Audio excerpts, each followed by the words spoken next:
Let's talk onboarding.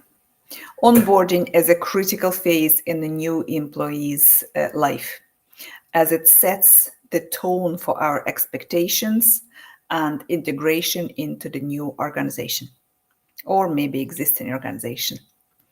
The volume of new learnings can be overwhelming, which can lead us to our old unproductive habits and patterns. Hi, I'm Angela Cox. I helped many women to get promoted and excel in their current roles and obtain new roles and grow within those environments. This podcast is for women who are scaling their careers and want to get the most of their onboarding. This is a short period of time that allows you to set the pace for success, for progress, for development, for growth, instead of disappointment and overwhelm and maybe even stress. So in this episode, I want to discuss 5 common mistakes that people make and they not using their onboarding effectively. Those mistakes are actually still classed as strategies. People use them widely as a strategy to excel. I do know from my own experience and from experiences of my clients that those are in fact not strategies but are mistakes, and you should avoid them at all costs and try to flip them on the other side and make your onboarding effective and work for your advantage. So what are those widely used strategies, or let's be honest, they're just mistakes? So look, when you work hard to secure a role that you really wanted, and you've gone through sets of interviews, you've gone through a process, elimination process, and so on and so forth, it's quite important for you to get the most of onboarding, right? So we start this new venture being anticipating all the changes, anticipating all the excitement, but maybe with some pinch of fear. And when that fear comes, we try to hide it. We want to look confident, competent at all times, and we fail to ask questions.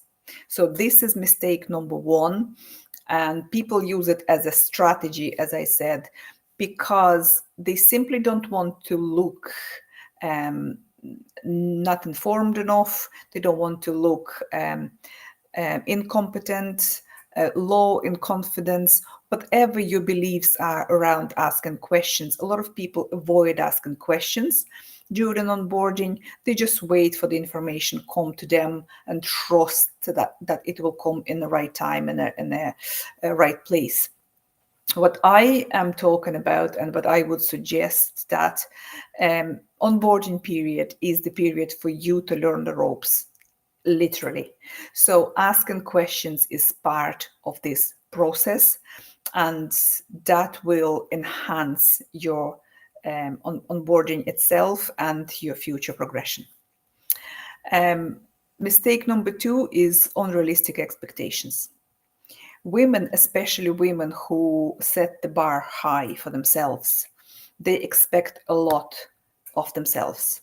So when I say unrealistic expectations, I really mean being too hard on yourself and expecting yourself to deliver in weeks rather than months of your onboarding.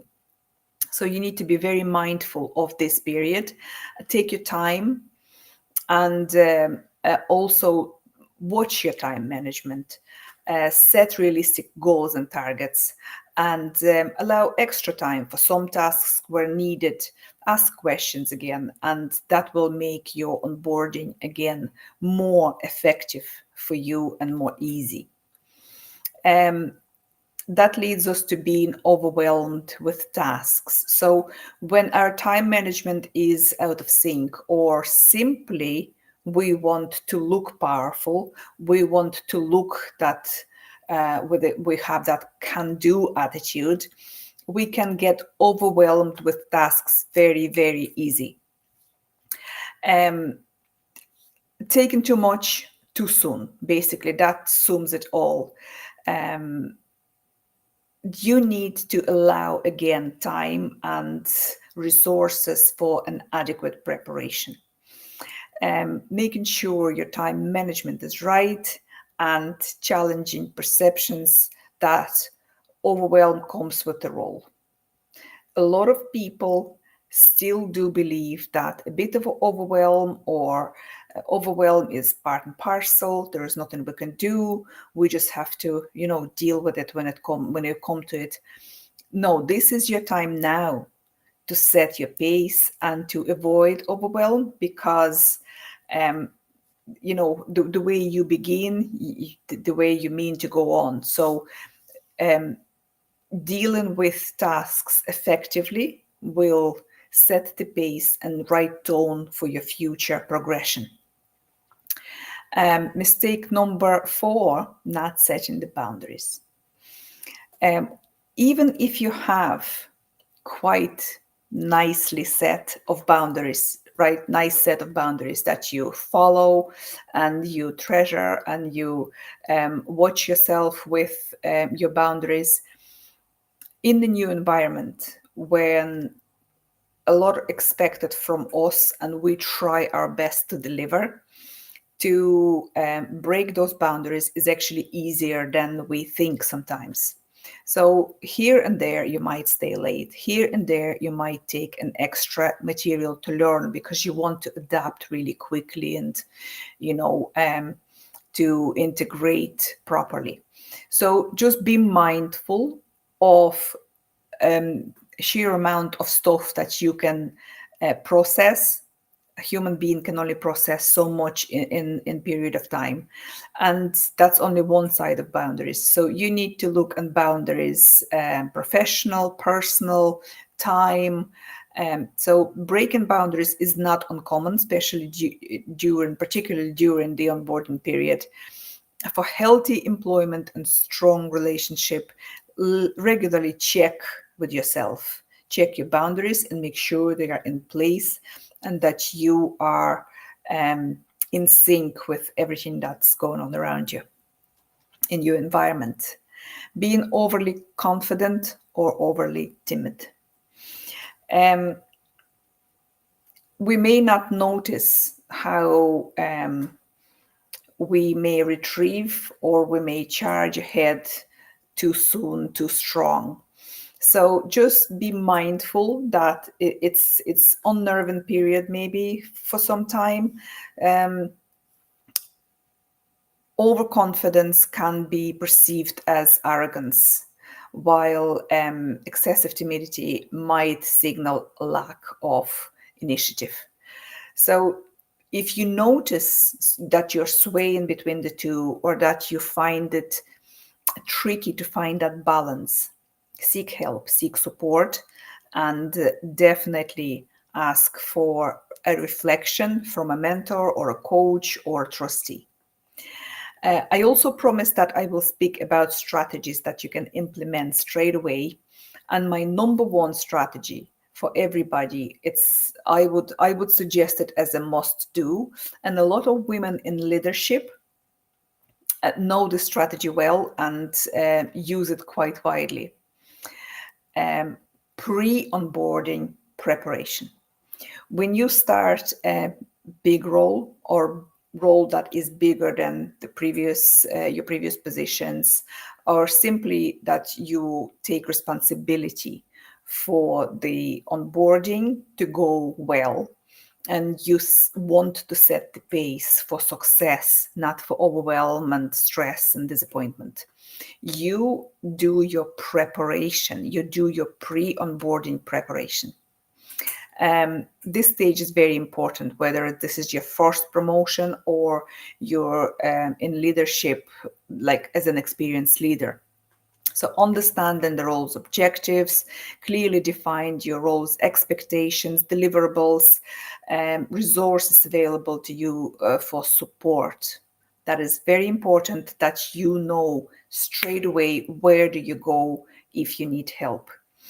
You will learn about people, you will learn about your teams, and it's very important to know where that help is. Personalization. Tailor onboarding plans to showcase your approaches. Tailor them in such a way that you find a spot, a sliver of time where you can show your uniqueness and the value you can bring to the table. That is already setting you for progress, for development, for respect, that you're going to command that respect in the room and you're going to be listened to. So find the time for those things. And also, as a new leader or as a new person in the company, and especially for women leaders, tailored leadership support is crucial. Mentorship, sponsorship, see who is it in the company that is their experienced mentor, is their experienced mentor within the industry. Maybe you changed industry, you need somebody to show you the ropes. Maybe it's a sponsor who can offer guidance or advocate for your successes. You need to identify that person and use this opportunity to grow with support and help. Executive coaching. Consider leadership coaching. Never say no to leadership coaching, whether it's within the company, outside the company. It all depends on your circumstances, so that you can tailor your role and goals. So you're setting yourself again for further growth and development. Peer networks. Connect with other women, whether it's again within the company, outside the company, within the industry, outside the industry, just to enrich your network with different women from different organizations, I suppose, to foster a sense of community and shared learning. If you feel that you want more engagement and support, ask for it. This is your role. This is your responsibility. You setting yourself up for success, and no one else will come and say, oh, would you like us to promote you? So to be sure that you get exactly what you want from your role, you practice being proactive and set yourself up exactly for what you want, not the opposite. If you found this episode useful, ring the bell in my profile so you'll never miss another episode. And if you're setting yourself up for higher role, if you're seeking higher role, if you know that onboarding process is coming soon for you, if you're planning to move on and up, I would love to have a conversation and support you in your